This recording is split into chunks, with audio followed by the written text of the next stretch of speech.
Assalamualaikum warahmatullahi wabarakatuh. Anda bersama saya, Cikgu Stiansyah binti Yahya.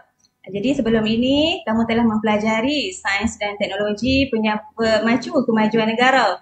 Jadi, hari ini Cikgu akan sambung dengan tajuk ini, namun kita akan fokuskan kepada kepentingan sains dan teknologi dalam dunia moden.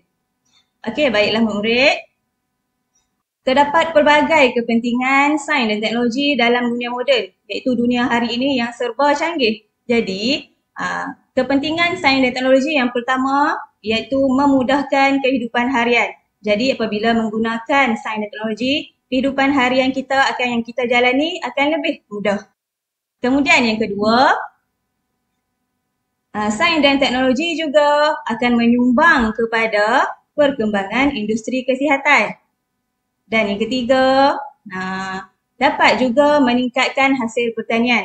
Apabila hasil pertanian meningkat, keuntungan kepada petani akan bertambah. Kemudian, sains dan teknologi juga dapat meningkatkan sektor pendidikan.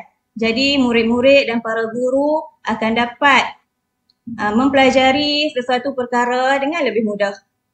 Dan yang terakhir, sains dan teknologi juga akan memudahkan pergerakan manusia dari satu tempat ke tempat yang lain. Jadi ini akan menjimatkan masa dan memudahkan kita untuk bergerak ke mana-mana sahaja. Okey, sebelum kita berpidato, eloklah kita mempelajari dulu cara untuk berpidato dengan baik. Jadi untuk bahagian ini, cikgu akan fokuskan kepada bahagian pendahuluan sahaja.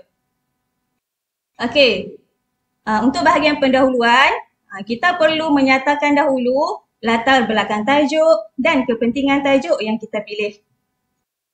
Kemudian, apabila berpidato, kita perlulah menggunakan bahasa yang jelas dan meyakinkan.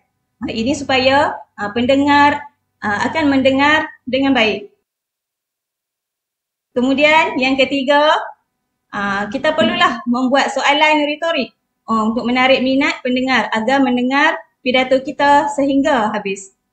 Kemudian, ini contoh teks pidato. Okey, untuk ayat pertama, ada soalan di situ iaitu, cikgu akan bacakan di sini. Adakah sains dan teknologi hanyalah sekadar alat untuk membantu kehidupan?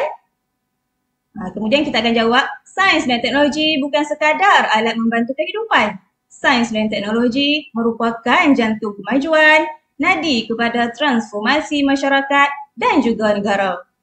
Lihatlah sekeliling kita, segala kemudahan yang kita nikmati hari ini daripada pembelajaran secara digital, sistem pengangkutan awam yang canggih, sehinggalah kepada penemuan vaksin COVID-19. Semua ini ialah hasil kemajuan dalam bidang sains dan teknologi.